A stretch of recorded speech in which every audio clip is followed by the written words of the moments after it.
Nobody guessed what these were. I want you to picture this. Well, first of all, you'll notice I'm wearing Uncle Frank's watch. About 50 uploads ago, I did a two-part series on Uncle Frank's watch. Okay, it's connected. Anyway, picture this. There's a little farm about 120 miles northwest of Winnipeg. And it's harvest time. Now, probably bells are going to go off in some guys' heads now, right? These have something to do with harvest time. You bet they do. And on my grandfather's farm is Uncle Frank, and he's a young man. He's strong and healthy, and there's one thing that he really likes to do, and that is, when it's harvest time, he likes to stook. He was known all around as being probably the best stooker. It was something that he could really do, and he looked forward to it. Now, out in the field is the old John Deere tractor, and it's pulling the binder. Okay, now some of you know what these are. That's right. The old binders that, well, they were invented probably 150 years ago already. I think it was 1872 the first one was invented. And by the time Grandpa got his, it was probably a little over 100 years ago now. They were being manufactured by a lot of different people. And the conveyor of the old binder was made of canvas. And these were the slats, or the stays, or in some instances the cleats. Well, I've got a video clip I'm going to show you. And that's what these were. They were part of the canvas conveyor that was in the old binders of about 100 or more years ago. Now, clearly, this is not my grandfather's binder. However, my grandfather's binder, I recall it looking exactly like this. It could possibly have even been the same make and model. But I do recall looking at the canvas conveyor and seeing the wooden slats. I remember looking into the back of it and trying to figure out how did it tie a knot to bundle up the sheaves. Now, I got a bundle of these things, probably, I'm guessing, close to 100 of them. I didn't count them, well, maybe 50. Anyway, there is something wrong with each one, and I was wondering, why is it that these never went to the manufacturer? And I realize now that these were pulled. The good ones were sent to the manufacturer, like I'm just guessing maybe McCormick or somebody like that. Yeah, and the ones that what you would call seconds, they were pulled. A farmer very close to Winnipeg here ended up with, from the way the story goes, he ended up with thousands of them. And a friend of mine is a friend of that farmer's, and my friend ended up with a bunch. And my friend knows that I'm into woodworking and thought I might like a bunch of, oak strips. So he gave me some. Gave me a whole bundle of them. Anyway, that's what these are. These are the slats or the stays for the canvas conveyor of a binder. Now, interestingly enough, one of the viewers was very, very close in his guess. And he thought they looked like runners for a beehive. Well, they might well have been being used for that right now, because that farmer that has thousands of these things, he also has bees. So it could be that's what he's using them for. I don't know, I'm just guessing. Anyway, let's get back to this thing. I gotta cut some little grooves in here for the teeth. And I plan on getting a lot of these done today. Now, it was my plan here to put little pieces of leather around the corners so that when I use whatever it is I'm going to use to replace the rubber band, it won't dig in on the corner. It'll have a nice smooth, anyway, you know what I'm talking about here. However, when I tried it with my stapler here, the staples are just too short. And I don't have what you might call a proper staple gun that would have like 3/8 or 1/2 inch staples. The next size up I've got is this one here. And these staples here must be about 3/4 of an inch long. And they're the shortest ones I've got.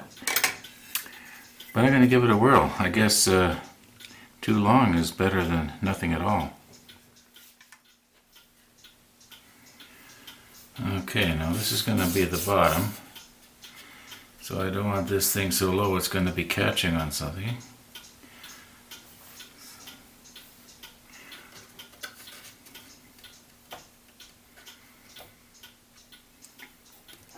This does not have to be a tight fit.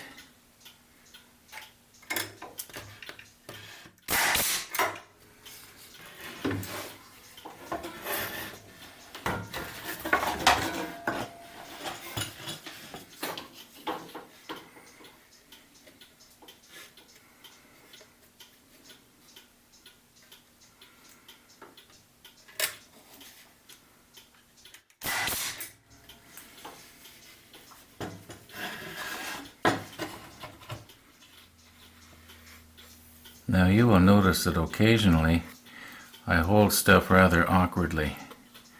And the reason for that is that something like that staple gun just now, it actually hurts if I try to, do it any other way. In other words, to do it properly, it hurts. That's because of the arthritis I've got in my hands. Not complaining, just telling you. Not that I don't know how to do it. Just that sometimes things look awkward. Okay, now I've got a combination of 2 bootlaces in the strap. I think that's going to work a lot better. Kind of acts like a pulley system here. Yeah, that's nice and tight.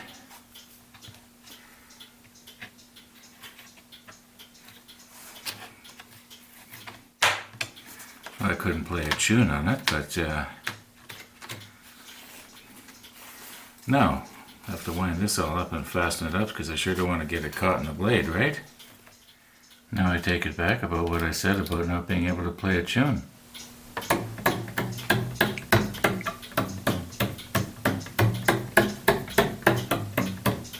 Okay, I'll be on bass. Jim, you bring your pedal guitar, and we'll form a little 2-man band. Just above my computer monitor is my surveillance monitor, and I happen to have it on today. And a few minutes ago, while I'm sitting here editing out these last few scenes, I noticed the mailman come. As he turns to walk away, I see a little box sticking out of his bag. And I'm thinking that's about the size box I'm expecting with the clock movement in it. Well, all of a sudden he pauses like, oh, I forgot something. And, yep, that was it.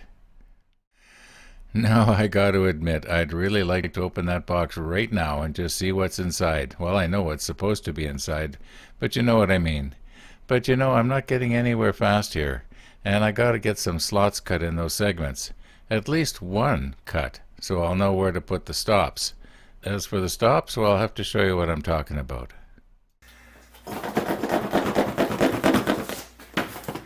A little bit rattly.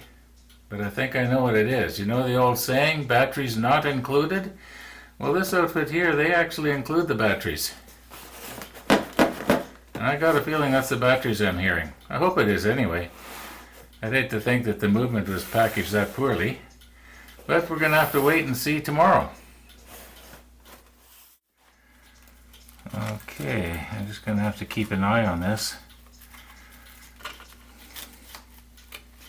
Maybe I'll get a twist tie and put it around that. I don't think that'll come out. Should be okay. Now, right now, this board is back as far as it will go.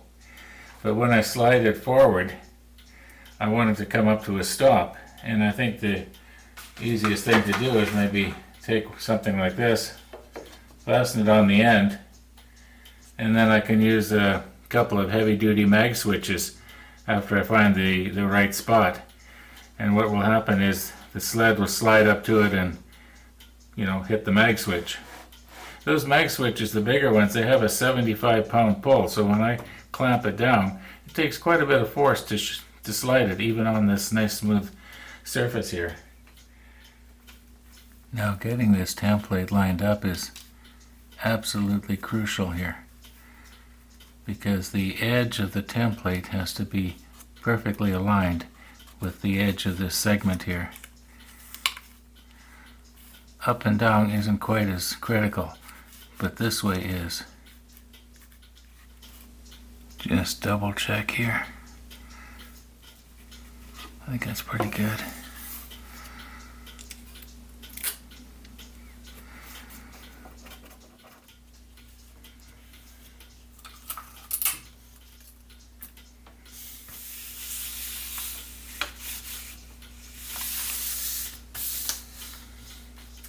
Now there seems to be buckling a little bit here.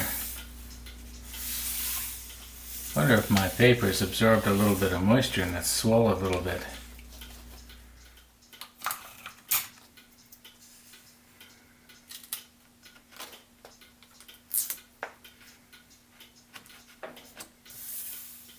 Now the edge is right there, right where this line is. And I'm thinking probably come in, about, I would think half an inch or maybe a little more should be enough. Okay, so I also don't want to make a mistake and saw on lines like this one right here. Okay, that's wrong. So I'll come into about this far. That'll be more than enough.